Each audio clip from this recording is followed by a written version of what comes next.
Ẹ káàárọ̀, mo kí gbogbo àwọn ọmọ Yorùbá, gbogbo àwọn Mùsùlùmí lápapọ̀ káàkiri ilẹ̀ Yorùbá mo kí wa nílé lóko lẹ́yìn odi. Ẹ̀sìn Islam ò ní bàjẹ́, ẹ̀sìn Islam kò ní dàrú, a ò ní rógun, a ò ní rí wàhálà, a ò ní rí fìtínà, a ò ní rí jẹ́sìn nílẹ̀ Yorùbá o, nítorí wípé ibi tí àwọn àáfàá alákatakítí tí wọ́n ń gbé wa lọ, tí wọ́n ń gbé wa rè nílẹ̀ Yorùbá yìí, Ọlọ́run ọba nìkan ni kó ṣe amọ̀nà fún wa, Ọlọ́run ọba nìkan kó gbà wá sílẹ̀. Nítorí wípé tá a bá wo tí ń lọ níta lórí awuyewuye oyè lèmọ́mú àgbà ìlú Ògbómọ̀ṣọ́, ẹ rí i pé ó ti bí oríṣiríṣi sínú ẹ̀sìn Islam, ó ti bí oríṣiríṣi tí àwọn kan dẹ̀ ti dúró nídùú wípé wọ́n fẹ́ àwọn àáfàá tí ń bá bọ̀ tẹ́lẹ̀, láwọn àáfàá tó jẹ́ pé wọ́n gbárùkù tẹ̀sìn Islam nílẹ̀ Yorùbá tẹ́lẹ̀, wọ́n fẹ́ dojú wọn dé, wọ́n fẹ́ dojú ìjọ rọ́bítọ̀, wọ́n fẹ́ dàdé, kó wá jẹ́ wípé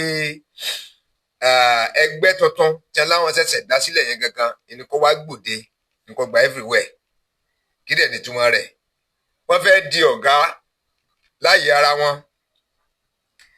Gbogbo iṣẹ́ dáadáa tí àwọn àáfàá ńláńlá tí wọ́n ti ń bá bọ̀ wá látẹ̀yìn, wọ́n fẹ́ da gbogbo iṣẹ́ náà nù. Ó wá jẹ́ pé gbogbo wáàsí tí àwọn àáfàá yìí bá ń ṣe ni kò ní ìtumọ̀ lójú wọn. Gbogbo ọ̀rọ̀ Ànábì Muhammad sallallahu alaihi wasallam, ọ̀rọ̀ nípa Al-Quran tí wọ́n fi ń ṣe wáàsí fún wa, àdéhìtì ní gbogbo àwọn tírà yòókù náà ni. Ó wá jẹ́ wípé àgbọ́sódì làwọn ń gbọ́, àtakò ni wọ́n ń ṣe fún àwọn àáfàá yìí gbogbo ọ̀nà. Mo wá fẹ́ ká wo ohun tí ń lọ gẹ́gẹ́ bí àdéhùn tí mo ṣe fún wa wípé a ò ní jẹ́ kó fò wá ru, a ò dẹ̀ ní jẹ́ kí etí wa kó di sí, nítorí wípé tá a bá ní ká káwọ́ lẹ́rán, tá a bá ní ká máa wò wọ́n nígbà tá a mọ tí ń lọ, tó bá di wàhálà tán, àtẹni tó ka kéwú, àtẹni tó jà àfáà ntí, àtẹni tí kò jà àfáà, ẹ̀kọ́ rẹ̀ má jẹ́ kí n tàn yín, yọ̀ọ̀kan kìrìsìtẹ́nì, yọ̀ọ̀kan oníṣẹ̀ṣe, yọ̀ọ̀kan jẹ́jẹ́ mi mo jókòó mi ò lẹ́sìn. Ìdí nìyẹn tá a fi mọ wálé ọkọ̀ kan, àwọn àfáà ti ń ṣí wọn níyè, àwọn àfáà ti ń ṣí wọn ní gbẹ́rẹ́ pàkọ́, àwọn àfáà ti tó ń fi ẹ̀sìn Islam yìí ti fi ń yé wọn, làwa ń gbé wọn wá láti máa ṣe wáàsí fún wọn, kínú wọn kó máa rọ̀. Ẹ rí i pé wọ́n pọ̀ mẹ́bìbà, ṣùgbọ́n ẹ jẹ́ kí n gbé àáfàá mi wọlé. Tí máa gbé àáfàá mi wọlé, àwọn wa máa ṣàlàyé bí nǹkan bá ṣe ń lọ. Àwọn wo lè rí ẹ̀sìn Islam yìí òye, àwọn wo ni wáàsí òye, àwọn wo ni ọ̀rọ̀ Al-Quran òye, ọ̀rọ̀ àdéhìtì tíra àwọn àáfàá yìí, àwọn àáfàá wo ló fẹ́ gba ẹ̀sìn Islam sódì, àwọn àáfàá wo ni ìmọ̀ àwọn òkun tó tí wọ́n dúndò wípé àfikán dojú ẹ̀sìn Islam dé. Bẹ́ẹ̀ ni wọ́n á máa láyé wọn lẹ́yọ kọ̀ọ̀kan èjì.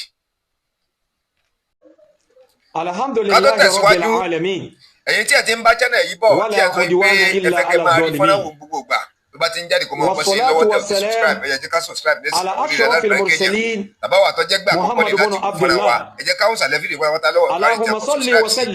SUB SRB subscribe ní kíkà ká tẹ̀ lórí. Yóò padà yóò di subscribe, yóò gbèdéṣẹ́, yóò gbàgbó sẹ́gbẹ̀ẹ́, ẹ jẹ́ ká fọwọ́ tẹ aago yẹn á padà wá jìyà mẹ́ta àwátò alátùkù wá sẹ́lẹ̀ nígbà pátápátá. Yẹn nípa ti subscribe nìyẹn láti rí àwọn fọ́nrán tá a ti ṣe sẹ́yìn. Notification ni wípé ìtanilólógó ní kí táwọn fúnra bá ti jáde yóò lè máa bọ́ sí wa lọ́wọ́ àkókò wa àtúmọ̀rí àmàwá sọ̀rọ̀ wa gbogbo nǹkan tẹ́ máa ṣe lórí channel àwa lákòókò máa rí bíyà ẹ̀jẹ̀ ká subscribe. Torí mo sì ní program wa tí mo fẹ́ ṣe léyè. Ìbàjẹ́ jíjẹ mímu wa kò ní nira. A fi odò àwọn olódò a fi wọn hàn sáyé wallahi.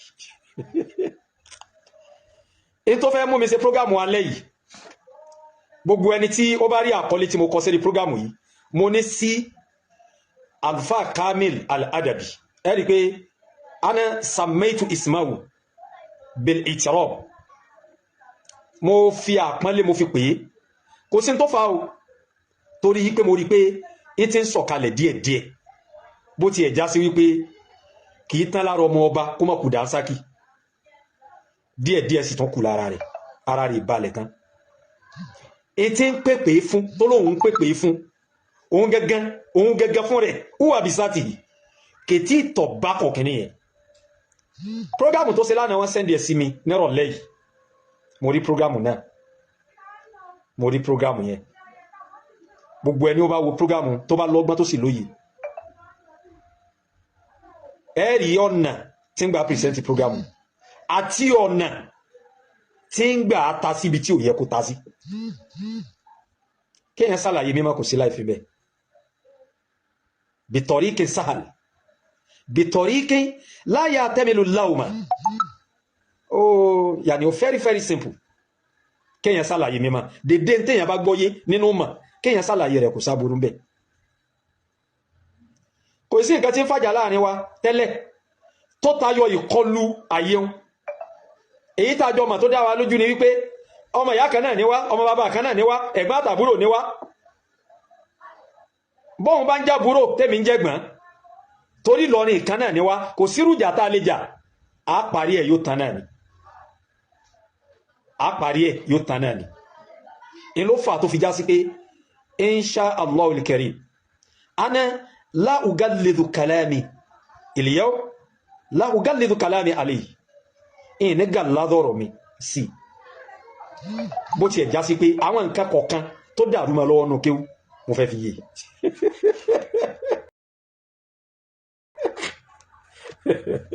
àwọn nǹkan kọ̀ọ̀kan mo fẹ́ yàní àwádùn àni ó sì kìsọ̀ àbùsọ́ra mo fẹ́ gbé ojú rẹ̀ sókè sí àwọn nǹkan kan tí kìíní yẹn yàní ashkala alayhi adìlẹ̀ àṣíyà àwọn nǹkan yẹn dàrú mọ́ lójú nínú kéwú mo wá rí innahu yatakhabbat khabta al-ashwa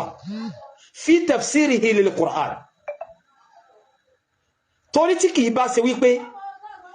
àwọn ìtumọ̀ al-Qur'ani yìí tí è bá ṣe pé kò mọ̀ tó bá já sí pé n tó ti lọ bí tí ń ṣe òun ní tó bá yẹ pé asadu ni àbí ikidu ló ti lọ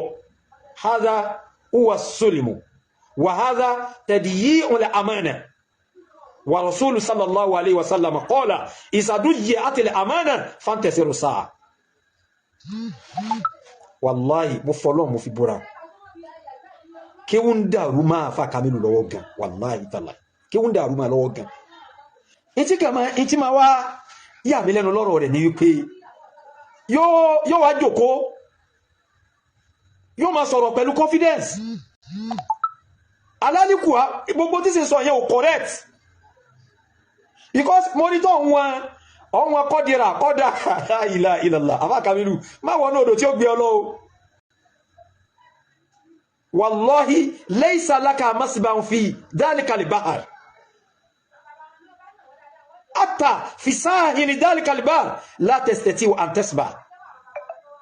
ó lè wẹ̀ nínú odò tó fẹ́ kó sí yẹn ó lè wẹ̀ ńbẹ̀ bí tí wù kó ma wallahi al-azim àmọ́ kí n tó wá síbi ọ̀rọ̀ àfá Kamilu torí bẹ̀ gẹ́gẹ́ mo fẹ́ tààrà kásá lélẹ́rí kí n tó wá síbẹ̀ ẹ jẹ́ nǹkan yanjú ọ̀rọ̀ ọmọkùnrin tí wọ́n ń pè ní Ajégẹnẹ tó pera rẹ̀ lọ́mọ àpilẹ̀ àtọ̀rọ̀ Fàtáyé ń tì ró Ìbàdàn gbogbo ẹni tó bá wo Ajégẹnẹ dáadáa láwọn tí wọ́n bá lójú náà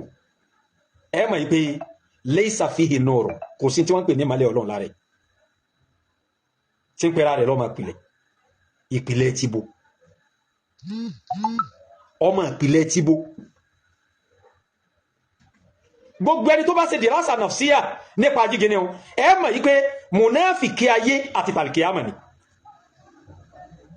kò wá sí márọ́jù tó kọlù àrùn tí ò gbóògùn tí ń bàjá tó tayọ kéèta àtàdí ọkàn bú ẹni fi ń sọ gbogbo rọ́bìṣì tí ń sọ níbi ìjókòó Premier League tán láwọn ìjókòó Premier League tán láwọn ìjókòó tó yí pé la yubarikullahu fihi ìjókòó tó lọ́wọ́ ò lè fàlùbáríkà sí ìjókòó tó sẹ́yí pé mísàn tó burú ní ló mú yí gbé kalẹ̀ ẹ má jẹ́ ń tàyín gbogbo tí ń jẹ́ àwọn àgbàlagbà tí wọ́n dára bí tààlẹ̀ tí tẹ́ fi lo ayé yín tán tẹ́ fi kú ẹ lè bá wọn nínú jáfa ẹ lè bá wọn nínú mímọ́ ẹ lè bá wọn nínú gbígbàdúrà ẹ wá lè bá wọn nínú sẹlọ ẹ tún wá lè bá wọn nínú bẹ̀rù Ọlọ́run ẹ tiẹ̀ ní bẹ̀rù Ọlọ́run tẹ́lẹ̀ ìbẹ̀rù Ọlọ́run sílẹ̀ márùn kò sí lára yín torí tí ò bá rí bẹ́ẹ̀ ni ọmọkùnrin tí wọ́n ń pè ní Ajégẹnẹ o ní ijó ní tí wọ́n gbé Gúmi wálẹ̀ Yorùbá táwọn èèyàn jáde ipé kí ló lè mú yín gbé Gúmi wá ó ń jáde sórí social media yìí ń búra ń sì ṣépè ó láwọn ò mọ̀ pa rẹ̀ bó ti wá àwọn kẹsà dédé rí ni ṣèbẹ́lẹ́yìn ìjáde rẹ̀ ìnìkan nínú àwọn tí wọ́n jẹ́ kọmitì ìjòkó náà ń ló jáde pé àwọn làwọn invite ẹ̀ o kò kò sàdédé wá àkọ́kọ́ ni péjọ́ títí ń sọ̀rọ̀ ní gbogbo ńlá ká ìtì gbọ́ yé pé how is that possible kí gómi gbéra látòdì ilẹ̀ Haúsá kó máa wá bọ̀ níbi òde kò kàn mí nílẹ̀ Yorùbá ṣé àwọn tí ọpọlọ wọn kúrú ilẹ̀ rò pé ń bá sọ̀rọ̀ ni ẹ wá wo ìgbà tẹ́ni tó jáde tó da ọ̀rọ̀ Ajígẹni nù ipa wọn làwọn ìfà ti Gumi ǹjẹ́ ìyẹn rí Ajígẹni kó padà jáde kó wá ní òun mọ̀ pé wọ́n pè ní o wọn àbọ̀ òun gbọ́ ní o kò wí bẹ́ẹ̀ ṣe irú ẹni báwọn ni lèyàn fẹ́ ṣe é tì má dùn lélẹ́rí ń fi ẹnu sára bítà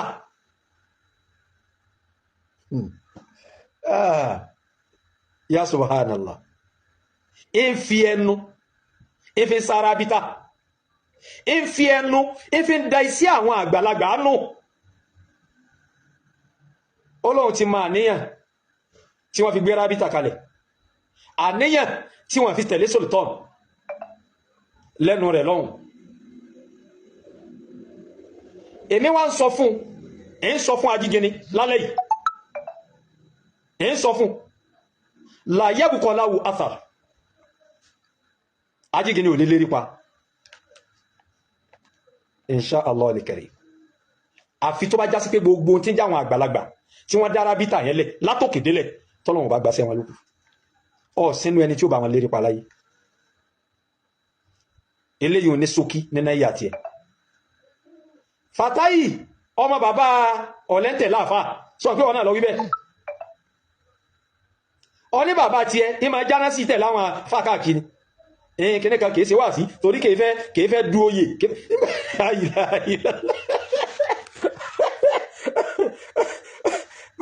ìgbà tí bàbá rẹ̀ ò nímọ̀ tí èsè wà sí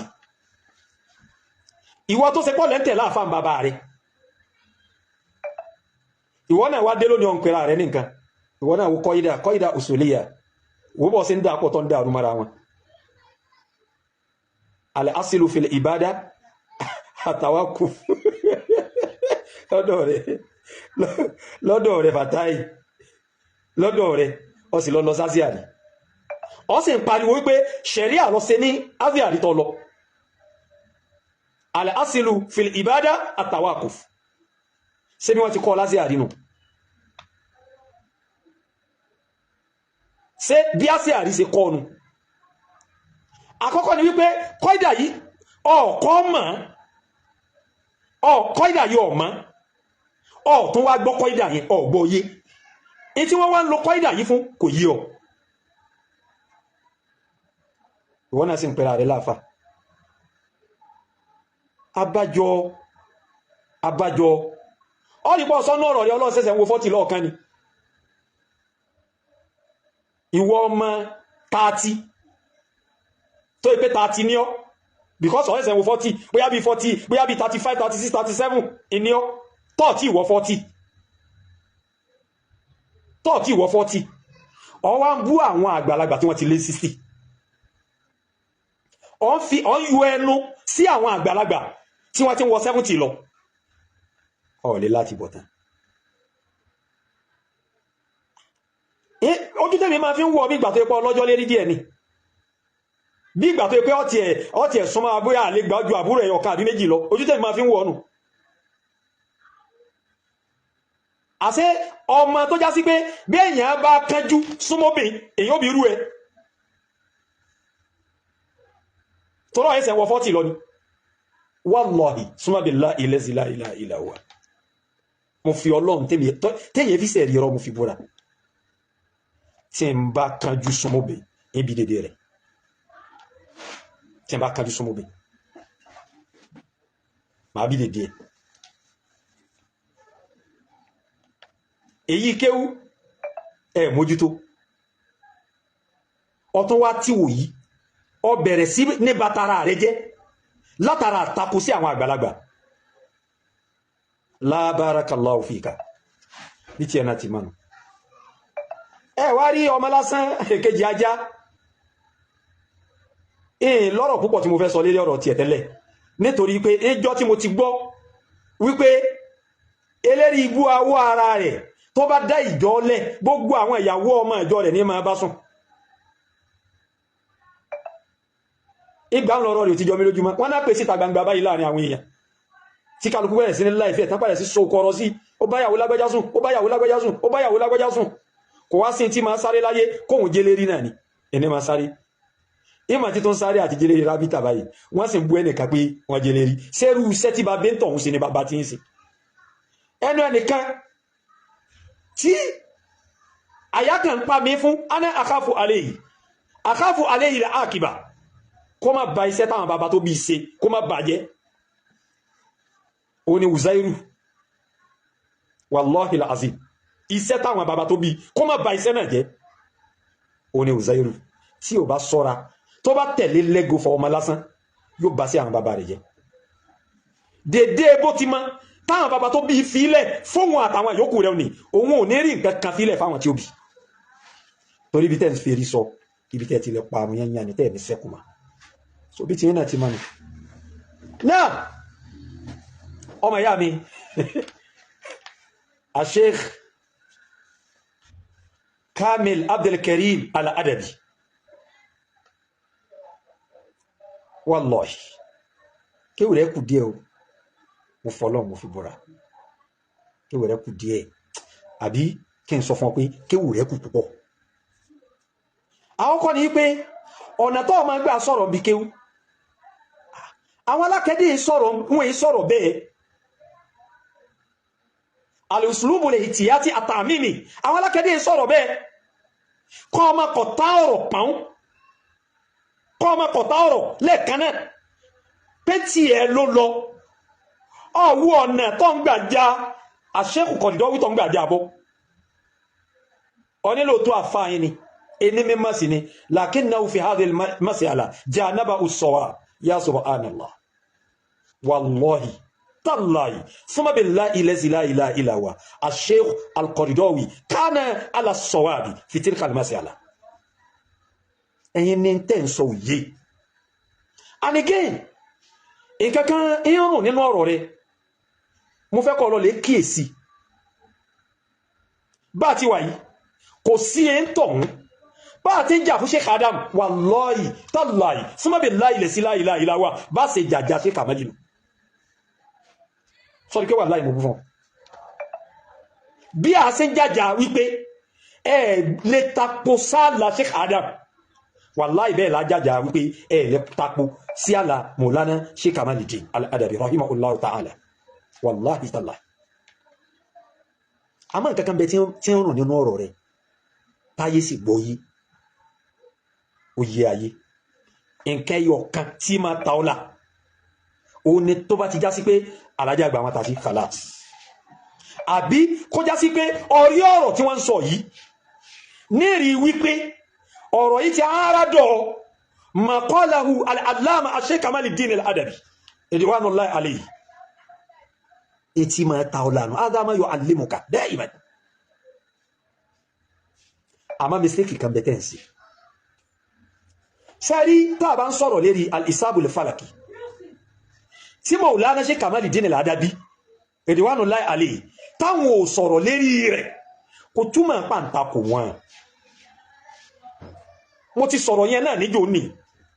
níjọ́ tá ń sọ nípa ọ̀rọ̀ ojú eré Ànábì Nuhu alayhi salatu wa salam àwọn kan lọ lè gbé wá sí Maulana Sheikh Adam wá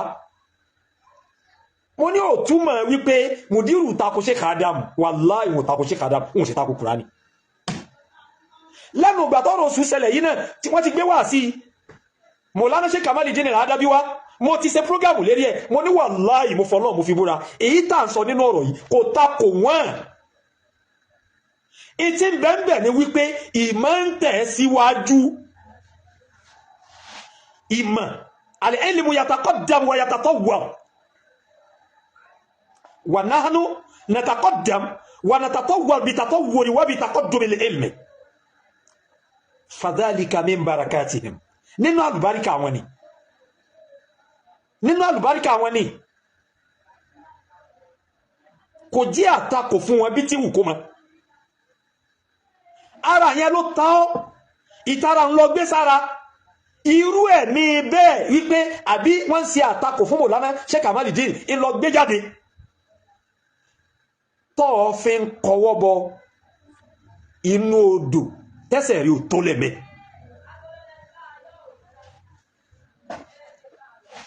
aṣámúṣù wà lè kọ́mọrù bí husibán ya subhanallah afá Kamilu al-Adabi lọ tó tíra rẹ̀ yẹ̀wò dáadáa ìtúkùtù ayé àtàlìkìyàmà lọ túnbẹ̀ wallahi al-azim ìtúkùtù ayé àti tàlìkìyàmà lọ túnbẹ̀ ọwá ń tú àyà yìí lọ mo gbádùn lọ́jíkì tọ́ ló mẹ́rẹ̀ lọ́jíkì tọ́ ló ń gbà tọ́ ń tú àyà wà lẹ́sí jàálà samshadi yaha wal-qamara nura yálàyà lọ́jíkì tọ́ ló mo gbádùn lọ́jíkì yẹ gẹ́ nígbàtọ̀ débi lìtàlámù adàdì as-sinina wal-hisab ọlọ yálàyà lọ́jíkì kan ẹni tẹ́rì rí ò bá fapò kò lè understand because in tó ń tako hisab generally kọ́dà wí nínú ọ̀rọ̀ rẹ̀ ipé àwọn ìsáàbù tọ́lọ̀ ń lò nínú Al-Qur'ani kò túmọ̀ sí rò which is ìwíkú ìwé ayé àtàlìkìyàmà lọ wí so ọ ti wá mọ̀ yí pé ibi tó fẹ́ bọ́ sí kò sí ọgbọ́n tó fẹ́ dá sí ọkàn kúrú láàrin òní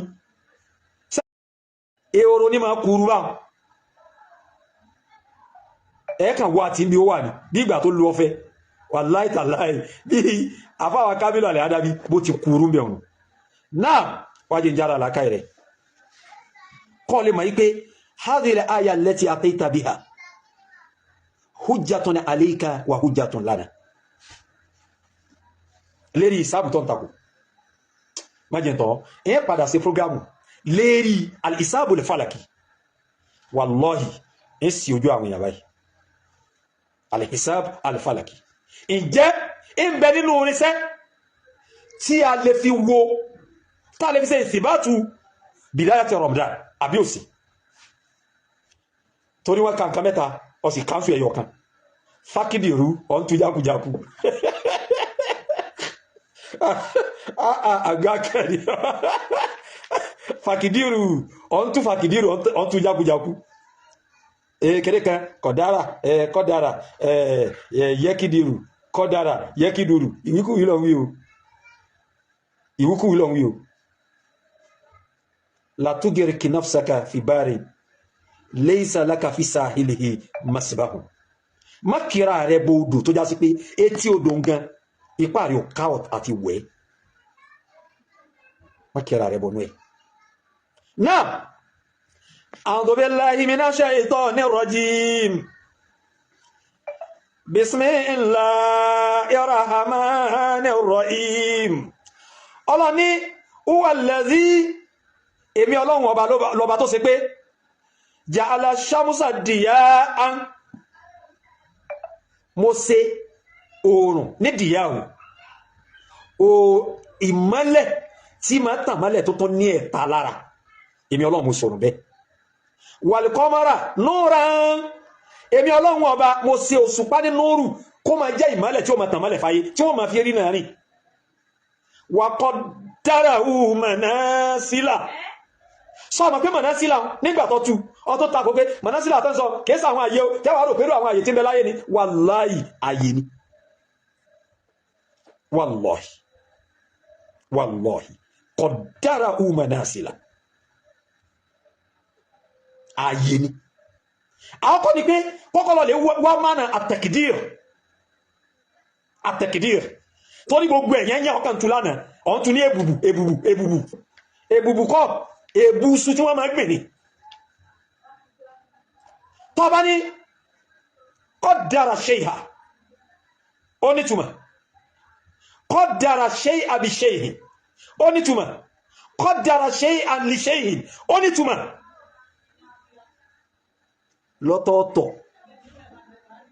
lọ́tọ̀ọ̀tọ̀ ó nítumọ̀ wa qaddarahu manasila àtẹ̀kìdír òǹdí wọn ibi ààyè èèyàn mọ́ ọlọ́run ti sòǹdí wọn àwọn ààyè tó já sí pé àti òòrùn ní àtòṣùpá ni torí lọ́dọ̀ àwọn àfẹ́ tafsir àwọn kan sọ wípé ìkìtàfà bídọ̀mí rẹ̀ àwọn kan sọ wípé wa qaddarahu ni wọ́n lọ lè bá kọmọrù wọ́n ni àwọn kan nílá àwọn méjèèjì náà lọ́lọ́run bá sọ dọ̀míru ẹyọ kan wọ́n ní tìfáwù pẹ̀lú méjèèjì kálukú wọn ni wọ́n ní manasilu ayé ni o ìmọ̀ tí ò bá yé èèyàn má takọ̀ àwọn èèyàn lérí ẹ̀ pàápàá jùlọ nínú àyà yìí gẹ́gẹ́ fún ara Ọlọ́run ló ti gbé yín lẹ́nu sọ́hùn Ọlọ́run ẹ dákẹ́ Ọlọ́run ló dò níyín àti wọ́ àtàwọn tí a níbi rẹ̀ nínú àyà yìí Ọlọ́run wíbẹ̀ Ọlọ́run ni ta'lamu adada sinin àti ṣẹ́mùsù àti kọmọ́rù tẹ̀kìdírù manasilu tẹ́mi Ọlọ́run tí mo ṣe fún àwọn oòrùn àtòṣùpá litalamu láàmù tààlìl torí mo gbọ́tọ̀ tún ní èsì tààlìl láàmù kí ni o sọ láàmù tí ń ṣe káàkiri tí ká mọ bí kọ́pọ̀ ṣe ní kọ́dámù wà tí dà sí níbi lúgà al-arabiyya láàmù kí ní ṣe tí ìbá ṣe láàmù tààlìl tọ́rọ wí ọ ní èsì láàmù tààlìl àmọ́ sọ láàmù tí ń ṣe ẹ wù mí kọ́ sọ láàmù tí ń ṣe ni kódò rẹ̀ lè hàn sáyé ọba sọ láàmù tí ń ṣe ni lè ta'lamu láàmù tààlìl ìyẹn ni wípé méjèèjì tí ń sọ̀rọ̀ rẹ̀ yìí àti tẹ̀gbírù manasil tẹ́mi Ọlọ́run ni mo ṣe fún oòrùn àtòṣùpá lì ní ti torí kẹ́ẹ̀lẹ́ mọ́ àdádọ̀ sí ní àwọn nǹkan ọdún tẹ́ẹ̀mà lò láyé wàlẹ̀ hisab àti sírò má tú ìsáàbù sí nǹkan mi níbẹ̀ ọ̀tọ́bẹ̀ ìsírò ọ̀tọ́bẹ̀ ọ̀tún sí nǹkan mi ìsáàbù Ọlọ́run má pàtàkì ẹ̀ Ọlọ́run má bàbá rẹ̀ gbogbo tọ́lọ̀ ń dá láyé pátápátá calculation lọ́lọ́run fi dá òdodo lọ́gbọ́n gbogbo tọ́lọ̀ ń dá calculation gbogbo tí Ọlọ́run ọba ṣe calculation Ọlọ́run ò yọ ìsáàbù sẹ́yìn nínú gbogbo tọ́lọ̀ ń ṣe that is why lọ́lẹ̀ wo àwọn doctor hospital tí wọ́n bá wà lẹ́nu iṣẹ́ wọn tí wọ́n bá ṣiṣẹ́ wọn wà á rí pé calculation ni wọ́n mọ̀ sí in tán pè ní ìsáàbù kìí ṣe tó kéré bí tí wù kó mọ̀ kí wá ṣe in tí ó jí àjòjì nínú ẹ̀sìn tá wà ń bẹ̀ ó kàn já sí wípé technology ń dàgbà sí bí technology ṣe wá ń dàgbà sí ìnìmọ̀ yẹn fi tún wá ń rọrùn ní wá ń súnmọ́ wa ju bó ti jìnà sí wa tẹ́lẹ̀ lọ lakinna kulla shay'in indakum bid'a gbogbo nǹkan lọ́dọ̀ tí yẹn bídíà ni ẹ wá fi bídíà yẹn ẹ wá fi ń sọ àwọn èèyàn di ignorance bídíà ẹ wá fi ń kú àwọn èèyàn lérí èrí tí ti kú already èrí tí ó ti already kú lákí ọ̀nà tẹ́ ń gbé àbàdá gbogbo nǹkan ẹ wá tún fi ń kú àwọn èèyàn lérí máa wo bí tọ́lọ̀ ti gbé yí lẹ́nu sọ́hun àti wọ́ àti gbogbo àwọn ìyókù rẹ̀ tẹ́ǹtako al-hisab al-falaki Ọlọ́run wá ní ma khalaqa Allahu dhalika illa bil haqq in tẹ́ẹ̀rí tẹ́mi Ọlọ́run dáhùn Ọlọ́run lémi Ọlọ́run ọba ò dáhùn àfi pẹ̀lú òdodo torí mo ní mission iṣẹ́ tẹ́mi Ọlọ́run fẹ́ kú sí èmi Ọlọ́run ní mission iṣẹ́ tí mo fẹ́ kú sí ja'ala ash-shamsa diyahan وجعل القمر نورا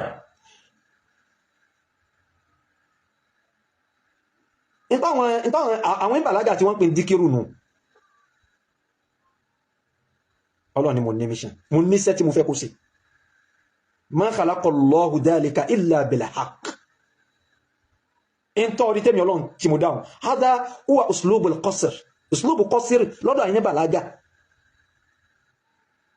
uslubul qasr lọ́dọ̀ àwọn bàlágà ma khalaqa Allahu dhalika illa bil haqq in tó rí tẹ́mi Ọlọ́run dáhùn ìsàdédé dá mo dá pẹ̀lú tí jẹ́ òdodo tó lé mi Ọlọ́run ní mission tí mo fẹ́ iṣẹ́ tí mo fẹ́ kó ṣe yufassilu al-ayat la ilaha illallah ma lakum kayfa tahkumun kí ló dé tẹ́ ń ṣe báyìí kí ló dé tẹ́ ń dọwọ́ bu ọpọlọ àwọn èèyàn kí ló dé tẹ́ jẹ́ kí làákàyè àwọn èèyàn rí náà Ọlọ́run ni yufassilu al-ayati èmi Ọlọ́run ètí ń jẹ́ àyàtù mi àwọn àmì èmi Ọlọ́run níbi shamsu etí ń jẹ́ àyàtù mi àwọn àmì èmi ọlọ́run níbi kọ́mọ̀rù yóò fọ́ sínú àyàtì èmi ọlọ́run ìmọ̀ wa ìmọ̀ là wẹ́lẹ́wẹ́lẹ́ ìmọ̀ fọ́ wẹ́lẹ́wẹ́lẹ́ àmọ́ àwọn onímọ̀ fọ́ fún àwọn òní ò máa yé àwọn òní ò máa rí náà rí àwọn òní ò máa pàápàá bó ti rí àti bó ti jẹ́ ọlọ́run líkàùmí ya'lamun fáwọn tí wọ́n ní mímọ̀ rẹ̀. What are you telling me?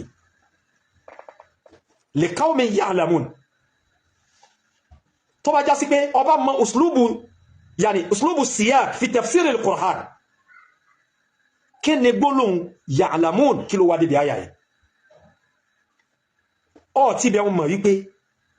ọ̀rọ̀ kọ́mọ́rù àti ọ̀rọ̀ shamsu àti kọ́mọ́rù tá ń sọ àti takdiru manasilu tọ́lọ́wọ́ bá ṣe fún wọn. Ilmu ìmọ̀ni ìmọ̀tara wallahi ìmọ̀ni ìmọ̀tara ni kí ló tẹ́ ń dọwọ́ bò mà lójú. And again kí ní kan mo fẹ́ kẹ́yìn èèyàn lọ lè máa o ẹ̀yìn èèyàn lọ lè máa kí ní kan o èyí sì ti máa lọ́gbọ́n ọ̀rọ̀ yẹn pẹ́ ó tún jáde ní ọ̀rọ̀ àfáà Kamilu bákan ẹ pé mo sọ bẹ̀rẹ̀ wallahi gbogbo èyí tẹ́lẹ̀ tí ń ṣe wallahi kìí sọ̀rọ̀ jáde ní wà bẹ́ẹ̀ wallahi láàzí wallahi tallahi ẹ pé mo sọ bẹ̀rẹ̀ ọ̀rọ̀ mi because ẹlòmíì lè sí gbọ́yé pẹ̀lú bó ti rí bí ṣe ń sọ̀rọ̀ yìí ádá tèmi ni ò yẹ kẹ́ máa bẹ́ o. That is my nature wallahi tallahi kìí sọ̀rọ̀ jà bẹ́ẹ̀ ni wà bẹ́ẹ̀ náà wallahi tallahi kọ́dà òun gẹ́gẹ́ lo òsùlùbù kan gbà tó fẹ́ bẹ̀rẹ̀ ọ̀rọ̀ rẹ̀ òsùlùbù yẹn ìtumọ̀ tó gbé sínú ni pé bẹ́ẹ̀ bá fẹ́ sọ ọ̀rọ̀ tí mo fẹ́ sọ yẹn bá fẹ́ sọ dìjà o ẹ má ta mẹ́lòmí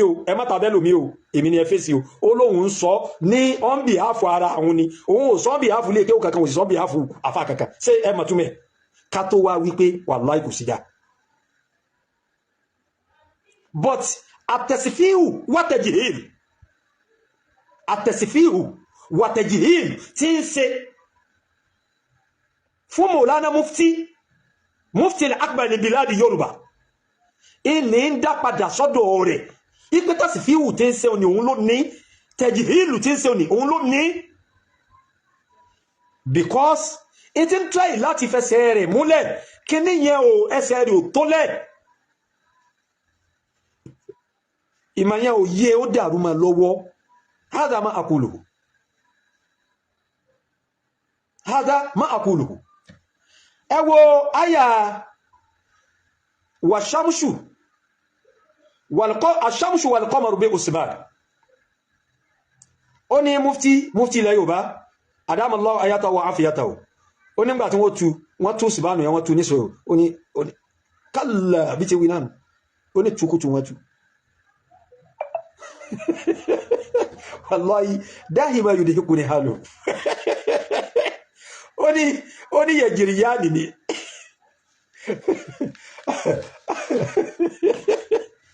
níbi usman ok kọ́nà kò tẹ̀ tó pè ní bí jòrìyàn kọ́ mọ́ pé yajriyani nígbà tí nǹkan wá ní ìsinmi tí wọ́n wá gbé túmọ̀ rẹ̀ wá tọ́ bí wọ́n fìlì ti understand náà ẹ wá àfá Ibn Kathir àti àfá Shawkani nínú tafsiri wọn bóò ni wọ́n ṣe tú kẹ́lìmà yìí bí usman bóò ni wọ́n ṣe tú wọ́n ní bí usman wọ́n ní kẹ́lìmà yìí bí anna atani wọ́n ní kẹ́lìmà náà tú ìtumọ̀ tí ń tú ni pé bí hisabin dẹ̀kíkẹ́ ìṣirò tó wide ìtumọ̀ dẹ̀kíkẹ́ nù kí nǹkan wide bí hisabin pẹ̀lú calculation kan dẹ̀kíkẹ́ tó wide wàmánásílà àti àwọn àyè muhaddada táwọn ọlọ́run tá a ti fàlà sáwọn àyè yẹn lè ṣàmúṣí wà ní kọmàrí fóònù àtòṣùpá ayé tí ẹni àwọn àyè tọ́mọdé ni ọkù láyè ọtún bọ́sáyè ọkù láyè ọtún bọ́sáyè ọ gbọ́dọ̀ dáyé aláyè kò sì lè dáyé aláyè kò ní dáyé aláyè ọ rí wípé tafsiru rẹ níbi kalma bí usman tafsiru rẹ níbi waqaddarahu tafsiru rẹ níbi manasil wallahi fi hadhihi alkalimati hanta rasib wa jahil في تفسيرك لهذه الكلمات انت فاشا وكانت يا فا ابن كثير انت مويني نعم wọ́n tún wá tẹ̀síwájú wọ́n ní manasila muhaddada lishamshi walqamari la yatajawazani àwọn méjèèjì ò ní kọjá àwọn ayé la yatajawazani wọn ní kọjá àwọn ayé tí Ọlọ́run ti pè tó ti ṣe tàbídìrú ẹ̀ fún pé ayé yìí ni ayé yìí ni ayé yìí ni wọ́n tún wá sọ síwájú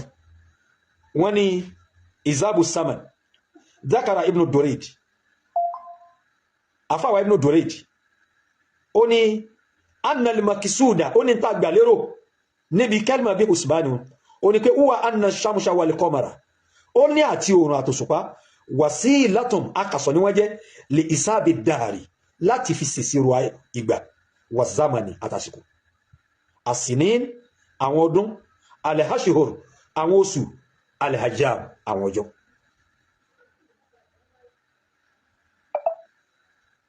هذا هو تفسير العلماء الأجلاء الذين ترسخت أقدامهم على العلم والمعرفة ابن كثير الشوكاني ابن الدريد من الذي ألهمك تفسيرك هذا يا أخي يا ابن عمي من الذي ألهمك هذا التفسير أو ذهب بك حقدك أو أسدك إلى ذلك التفسير الخاطئ التفسير القاصد الشيخ عبد الرزاق عبد العزيز المفتي الكريم الكبير المبجل لبلاد يوروبا إنه قال وصبا يقول الذي كذب الحساب الفلكي إنه كذب القرآن وكذب رسولنا محمد صلى الله عليه وسلم وكذب الله سبحانه وتعالى والله òótọ́ tí wọ́n sọ bí èyàn bá tako al-hisabu al-falaki tó bá pè nírọ́ ọ̀pọ̀ al-Qur'ani nírọ́ ọ̀pẹ́ àná Muhammad sallallahu alaihi wasallam ọ̀pẹ́ nírọ́ ọwá pè Ọlọ́run ọba wá pè nírọ́ al-Qur'ani ní yasalunaka anil ahilla wọ́n béèrè lọ́dọ̀ àrẹ ànábì nípa ìlétésù kúl èsì tí wà nábì ó sọ fún wa pé hiya mawaqitu linnas òun làwọn èèyàn máa fi máa àsìkò ni wọ́n máa fi máa táyì òun ni wọ́n máa fi máa táyì ok ìwọ gẹ́gẹ́ bí al-mufassir al-kabir fi hadhihi al-awina jáde kó wá ṣàlàyé fún wa bó la ṣe fẹ́ máa fi àhílà yìí bó la ṣe fẹ́ máa fi máa àsìkò wá sọ fáyé وأنت لم تستئن بالإساب الفلكي جادي كو صفاي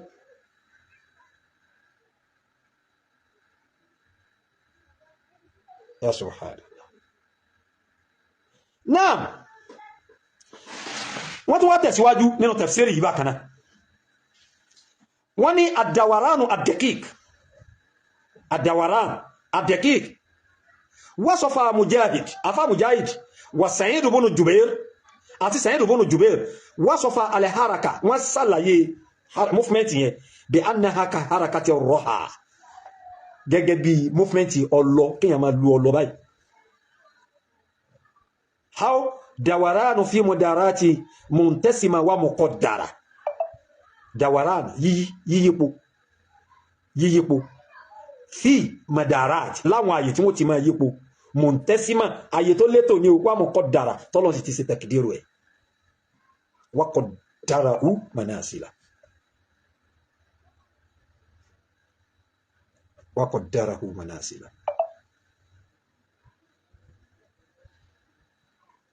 wa qaddarahu manasila kálukú láàyè tiẹ̀ lọ́tọ̀ọ̀tọ̀ èyí ló jáwọn àfa sọ ló fi sọ pé ádámù tàdákúlì ìkan ò lè ṣèṣì wọlé sáàyè lẹ́ẹ̀kan háì ìtumọ̀ rẹ̀ ni pé anna ṣàmùṣà làtúndìrí kò lè kọ́mara lítẹ̀sí bí kọ̀ fi manasilihi wàlíkúlì minhuma masar kálukú ló ní masaru tiẹ̀ ibi títí rìn kama fi qawli ta'ala gẹ́gẹ́ bọ́lọ̀ ti sọ fún wa nínú suratu Yasin tọ́lọ̀ ní la shamsu yanbaghi laha an tudrika al-qamara wala laylu sabiqu an-nahara wa kullun fi falakin yasbahun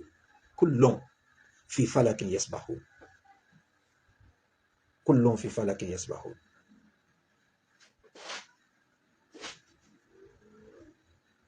nínú tí mimma yuqarrib ilayka يعني فهم هذه الآية قوله سبحانه وتعالى طلع صيبه والشمس تجري لمستقر لها ذلك تقدير يا سبحان الله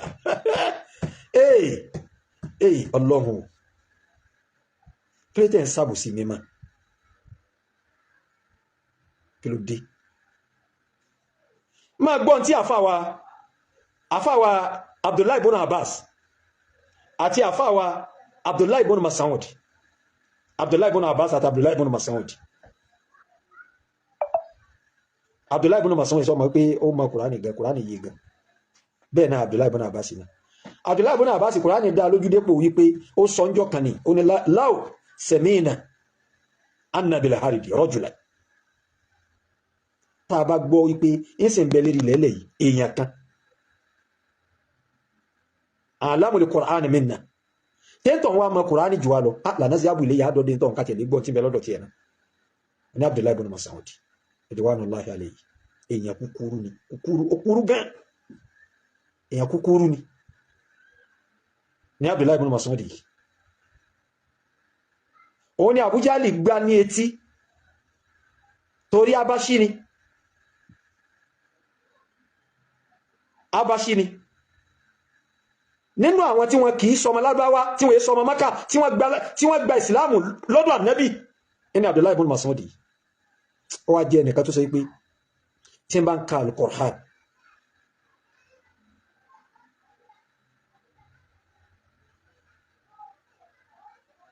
ń ka al-Qur'an inú yóò sì máa dùn ẹni tí ò fẹ́ gbọ́ ó sì gbọ́ ẹni tí ò fẹ́ gbà ó sì gbà òun sì ní èèyàn kúkúrú ni ìmọ̀ wá lọ àníjà lè máa ka Kùránì ibẹ̀ ni Abu Jali ti bá àwọn Kùrẹ́ṣì wá pélé lérí tí wọ́n ń gbárù Kùránì rẹ̀ tí ń ká táwọn kí haza laysa min kalamil insi wala jinni èyí tó bẹ̀ kó sọ̀rọ̀ eléyìí àlìjàn náà tó bẹ̀ bá Abu Jali ṣe bá wọn bẹ̀rù wayhakum ká dá fún yín ẹ̀yin Kùrẹ́ṣì ma lakum tatajammauna ala hadha ar-rajul al-abasiyyi ala abdin abasiyyi ẹrú lásálásà yìí ẹ kójọ lé lérí wa antum tastami'una ilayhi ó lẹ wá ń gbọ́ tafarraku ó yẹ fọ́nká jágbe mọ́ wọn ó wá súnmọ́ Abdullahi ibn Mas'ud ó gbà ní etí ni Abu Jali tá a sì ń sọ yìí ó dà gẹ́gẹ́ bí lápèjúwe ká fi wé bí president Nàìjíríà lọ́dún náà ó ní haibala ó ní bẹ̀rù ó ní gbogbo ẹ̀ Abdullahi ibn Mas'ud ó gun èrí pátákó ó kó ìgbà tí gbogbo Abu Jali ni mo ti sákò Mákà ni mo ti sá so mo kẹsàáyé mọ́tò kékeré wà ní káfíwà kí mo máa Abdullahi ibn Mas'ud dáadáa mo dá àmà gan I know him very well mo máa gan ó là Nabi sallallahu alaihi wasallam nígbàtí wọ́n jọ ń lọ pẹ̀lú àwọn sàábé jọ kan Nabi wá rí so kan wọ́n ni ta ní ó bá ń ká èso yìí lérí igi no voice báwo ẹnìkan ní no voice ẹ̀dá kùsẹ́ ń gbóhùn mi tẹ́ bá ń gbóhùn méjì mọ̀ ẹnìkan kọ no voice èmi ò sì rí nǹkan kan tó ṣe kìnìyà yìí ṣé ń gbóhùn mi ẹ̀ tí rí kọ́mẹ́ntì kankan o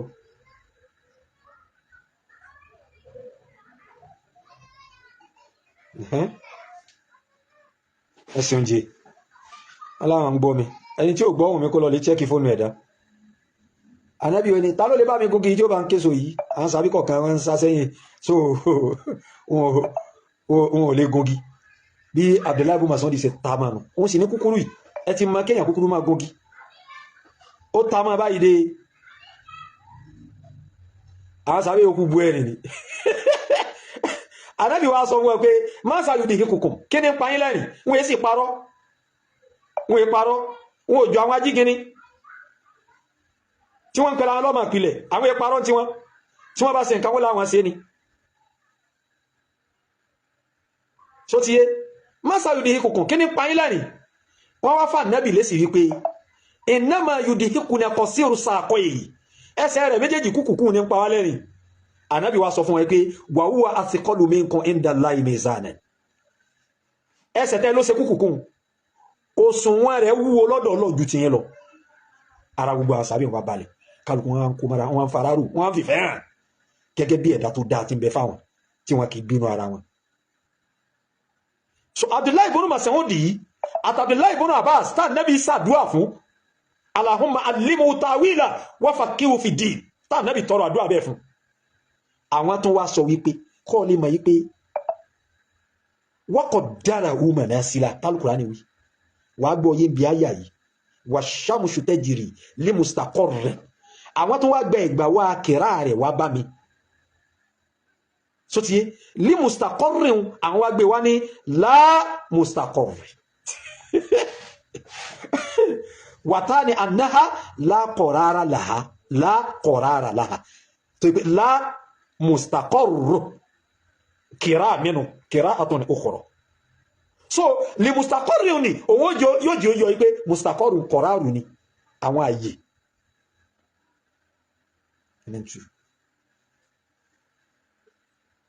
ọ̀rọ̀ mímọ̀ kọjọ ọwọ́ tí ẹ fi mú ọ̀rọ̀ mímọ̀ kọjọ ọwọ́ tí ẹ fi mú Allah ọ̀rọ̀ máa kọjọ ọwọ́ tí ẹ fi mú and again èyí tí mo fẹ́ kí kálukú wa lọ lè mọ̀ ọ̀rọ̀ àròsù àmọ́jú àwẹ̀ ẹ kọ́kọ́ lọ lè gbọ́ yé o rírí oṣù mímọjọ́ tí Ramadan bẹ̀rẹ̀ o kèése ìbádà o kèése ìbádà o wallahi kèése ìbádà o kíní yẹn ń jẹ́ wàsílà lọ síbi ìbádà tá a fẹ́ ṣe ni àmọ́ òun gẹ́gẹ́ fún rẹ̀ ti di wájìbù òun gẹ́gẹ́ fún rẹ̀ ó ti di wájìbù ó ti di dandan káwá wàsílà yẹn in tí a fẹ́ fi kíní yẹn rí ò tayọ pé ká fi máa mọ̀ dájú ìjọ tí Ramadan náà jẹ́ níta fẹ́ fi sínú kó mọ̀ jásí pé nù Ṣàbánì lábẹ́rẹ̀ ààrẹ wa kó mọ̀ jásí pé inú Ramadan náà ìlàtúnú tààlànsọdún ìntà afẹ́ fi sínú àrúyà laysat ta'abbudan innama hiya wasila li ithbati awwal Ramadan fantali amr ẹ̀tí rúyà jẹ́nu ìwá sọ́bà nábì ti sọ kíkíní yẹn lè rọrùn ká lè má ṣe mistake ni àwárí àìsàrùlì wàsáìlì èyí tó tó wá rọrùn nínú ọ̀nà tá a lè gbà mọ́ kíní yẹn tó sì jẹ́ àlọ́kọ́tì àìn tó jẹ́ kọ́tì àìn kayfa la nakhusu hadhihi alwasila àbí kí ló dé tẹ̀yìn èèyàn dá nǹkan rú fáwọn èèyàn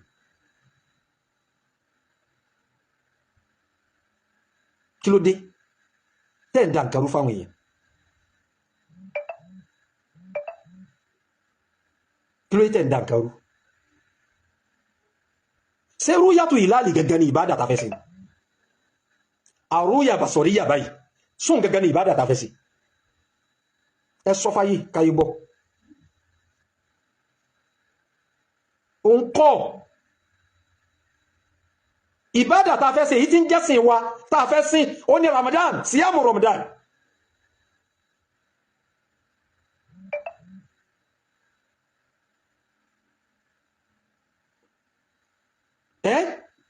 gbọ́n tí mo sọ fún ọ gbọ́n tí mo sọ fún ọ ma la yatimu wajibu illa bihi fa huwa wajibu ni wíwá rẹ̀. Oh, try to understand me. Wíwá ká mọ ọjọ́ tí Ramadan bẹ̀rẹ̀ gẹ́gẹ́ wájibù ni. Ká mọ ọjọ́ tí Ramadan bẹ̀rẹ̀ wájibù ni. Tí a fi ní gba àwẹ̀ níjọ́ tí è sọjú àwẹ̀. Àmọ́ kó já sí wípé dandan ojú lásán gbọ́dọ̀ fi rí laysa wajiban. Kìí ṣe wájibù. Kìí ṣe wájibù. Kìí ṣe wájibù. Ike dandan gbọ́dọ̀ fojú rí. Malamu Ìlọrí, ana asihaluka. Uqaddimu ilayka suhala. Awaduka an tujiba bil ikhlas. Sí ọ fi ojú rí oṣù ọjọ́ rí. Ìjọ tó sùn yọ báyìí, mo sì rí. Sọ fojú rí rí. Ọlọ́run yóò wọlá nàbí yóò sàánú wádìí nílẹ̀ Yorùbá yìí. Ọlọ́run yọ wá níbi kéta. Ọlọ́run yọ wá níbi kéta. Ọlọ́run yọ wá níbi ẹ̀gàn. Ọlọ́run yóò yọ wá níbi àìnífẹ̀ẹ́ ara ẹni. Ọlọ́run yọ wá níbi kẹ́ni má ní. Ó sì jó òun nìkan. Ó sì jó òun nìkan.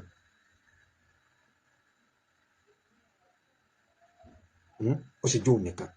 Ẹ ti ń dá wàhálà lẹ́nu. Àfibọ́lọ́run títún àfi bẹ́ẹ̀. Àfààní Ọlọ́run àfi bẹ́ẹ̀ lọ́hùn. Ramadana táwọn owó tí ń wò wáyé tá bẹ̀rẹ̀ ní ọ̀rẹ́ tí. Bàbá Ìmáàmù Ìbàdàn kọ́lọ̀ kó bá sàlékún àlàáfíà ara wọn kó sì jẹ́ mi wọ́n gùn dáadáa. Àwọn náà ti lọ́gun láyé jímọ̀ lónìí lérí mẹ́mbà rí. A bẹ̀rẹ̀ àwẹ̀ lọ́wọ́ 18 a kàsàmù ní on 17 because wọ́n fẹ́ rúpù bàbá wọn níbi kíní Champions League tí wọ́n ṣe inauguration rẹ̀ wọ́n fẹ́ rúpù ẹ̀ tí wọ́n dákọ̀ Ìmáàmù Ìbàdàn ní dákọ̀ bí ìgbà tó pé wọ́n rán yàn wá ibi táwọn bàbá yẹn tí wọ́n dàgbà dé tí wọ́n lo ayé wọn dé ẹ rò pé àwọn lè máa bá yín dirú ọ̀tẹ̀ tẹ́ǹdì.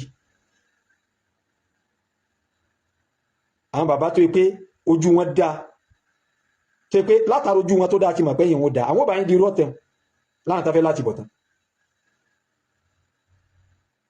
láwọn tí wọ́n fẹ́ láti bọ̀tán.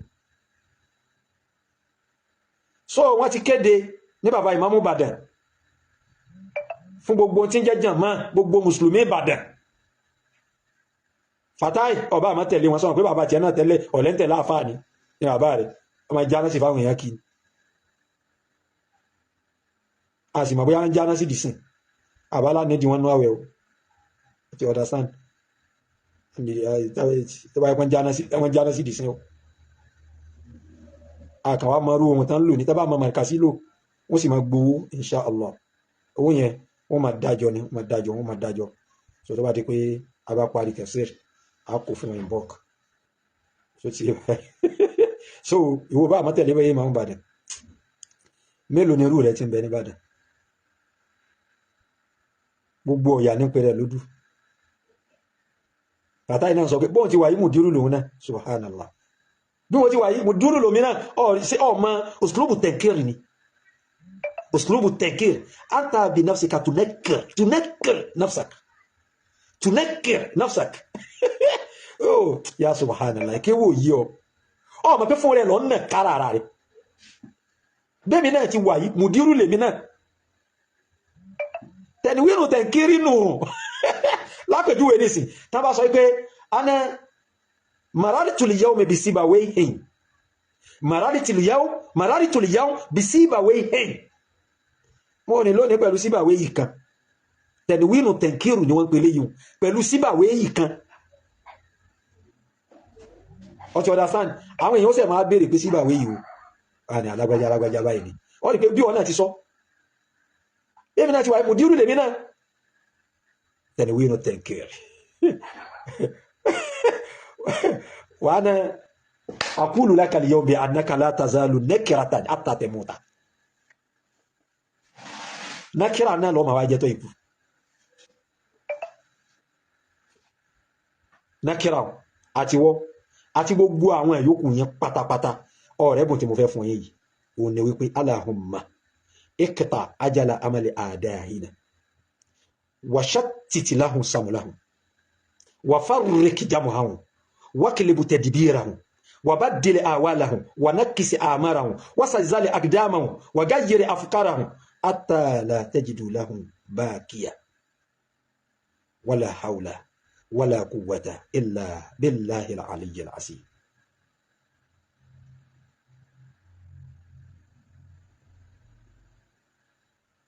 Àmín. Ó ti rí bẹ́ẹ̀ pẹ̀lú gọ́ọ̀rọ̀. Ó ti rí bẹ́ẹ̀. Gbogbo ọwọ́ tí kálukú yìí bá gbé ẹ̀fì lóra yẹn. Ayé tẹ́ ń rò kó lè wálẹ̀ kò ní wálẹ̀ ayé yín àtàyè yín lọ́ba ló dà o. Rábítà ò ní bàjẹ́. Mẹ́ríkàsì ò ní bàjẹ́. Gbogbo tí ń jẹ́ àyè àwọn àgbàlagbà nílẹ̀ Yorùbá nílọrin ìkankan ò ní bàjẹ́. Àfẹ́ ni ó bá fọwọ́ ara rẹ̀ bàtà rẹ̀ jẹ́. Gbogbo àwọn olólùfẹ́ dáadáa olólùfẹ́ òdodo. Àwọn olólùfẹ́ dáadáa àwọn olólùfẹ́ òdodo àwọn olólùfẹ́ tọlọ́run ta nábì ta nífẹ̀ẹ́ Ọlọ́run ta nífẹ̀ẹ́ ànábì lára Maulana Mudir al-Markaz lára Maulana Sheikh Adam rahimahullah ta'ala gbogbo tí kálukú wa ń bèrè lórí báyọ̀ Ọlọ́run máa dàlẹ́ wa lọ́wọ́ Ramadan ti ń bọ̀ wáyìí pẹ̀lú ògo Ọlọ́run yóò bá wa láyé yóò sì bá wa láyé afálàáfíà ara gbà afídùnnú gbà afásìkí gbà afífàyàbalẹ̀ gbà awa gba ìmọ̀ye rẹ̀ láyé ọlọ́dún Muhammad lọ́dọ̀ọ́lọ́ Maulana Mudir al-Markaz Ọlọ́run bá fún ọláyà balẹ̀ wọn láyà balẹ̀ bá fẹsẹ̀ wọn lílẹ̀ Ọlọ́run bá wà nínú àbọ̀ wọn Ọlọ́run jẹ́ jẹjà ní mọ́jọ́jà jẹ wọn bá wa gbé wọn borí gbogbo àwọn ọ̀tá wọn jẹ́ kí wọ́n borí ọ̀tá wọn ní mọ́jọ́ ọ̀tá borí wọn wa inna jundana lahumul ghalibun wa inna jundana lahumul ghalibun wa inna jundana lahumul ghalibun Allahumma ya man azhara al-jamila wa satara al-qabiha ولم يؤاخذنا بالجريرة ولم ياتك السترة ويا عظيم العفو ويا حسن التجاوز ويا واسع كل المغفرة ويا باسط يدين برحمتي ويا سامع كل النجوى ويا منتهى كل شك ọ̀rẹ́ mi ni الخليفة محمد إدريس gbagba ọ̀rẹ́ mi àtàtà ويا سامع كل النجوى ويا منتهى كل شكوى ويا كريم الصفي ويا عظيم المن ويا كثير الخير ويا دائم الفضل ويا مكيل الأثرات ويا مبتدئ بالنعم قبل شقوقها يا ربنا ويا سيدنا ويا مولانا ويا غاية رغبتنا نسألك أن لا تشوي خلقتنا ببلاء الدنيا ولا بعذاب الآخرة يا أرحم الراحمين يا أرحم لا بسوانا وبكات مفسي أفا ولا والدي سميو wọ́n ní kí ló dé tí wọ́n lè sọ orúkọ tí wọ́n ibi tẹ́ ti mọ̀ pé aláburú ayé àtàkì àmà ni wọ́n nù wọ́n dọ́gbọ́n lo àwọn ọgbọ́n kan wọ́n ṣera wọn ni wọ́n sáré lọ lè rẹ́gísítà ọkọ̀ yẹn nísìsiyìí wà láyọ̀ ẹ̀ ń tara yín ni ilé tá a bá fi tọ́ ọmọ ní èrè ní òwò ẹjẹ́ àmà òwò bọ̀ láti 1964 ẹni rábítà tẹ́ wò ẹni tí ń bẹ ẹjẹ́ àmà ògbà títí yóò sẹ̀mẹ́dà ojú èrè ìhà rẹ̀ àwọn bàbá tẹ́ rí wọn àwọn máa rẹ́gísítà tí wọn lọ́dọ̀ Ọlọ́run ni wọ́n rẹ́gísítà tí wọn lọ́dọ̀ Ọlọ́run ni 1964 almost 62 years báyìí 62 years ẹsẹ̀ ń bẹ kò sí kú àwọn òtí ẹbọ ilé tá a bá fi tọ́ mọ èrè ní owó Al-Imam Nuruddin bàbá yìí ta jazakumullahu kullal khair ẹ kú mutaba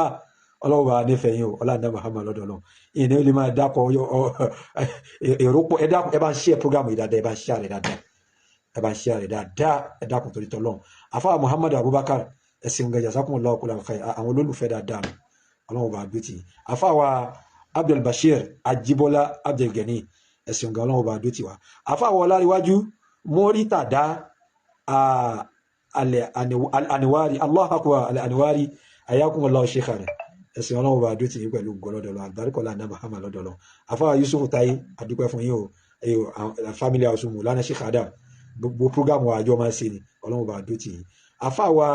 Oyègòkè Ismail Ìdòwú jazakumullahu kúlẹ̀ àlàkàyè ọlọ́run bá dúpẹ́ fún yín àlùbáríkà ọ̀la nàbí lọ́dọ̀ ọlọ́run àti gbogbo jàmá pátá tọ́lọ́run kára àpàjọ sí prógámù yìí lẹ́yìn àti gbogbo àwọn tí prógámù yóò lọ lè máa bá nínú àwọn tí wọ́n nífẹ̀ẹ́ ọlọ́run tán nífẹ̀ẹ́ ànábì gbogbo tí kálukú yín béèrè lórí ọlọ́run sáà máa dà yín lọ́wọ́ ọlá al-Qur'anil azim ọlá al-Qur'anil azim ọlá al-Qur'anil azim ọlá subhana rabbika rabbil izzati amma yasifun wa salamun ala al-mursalin walhamdulillahi rabbil alamin sallu ala nabiyyil karim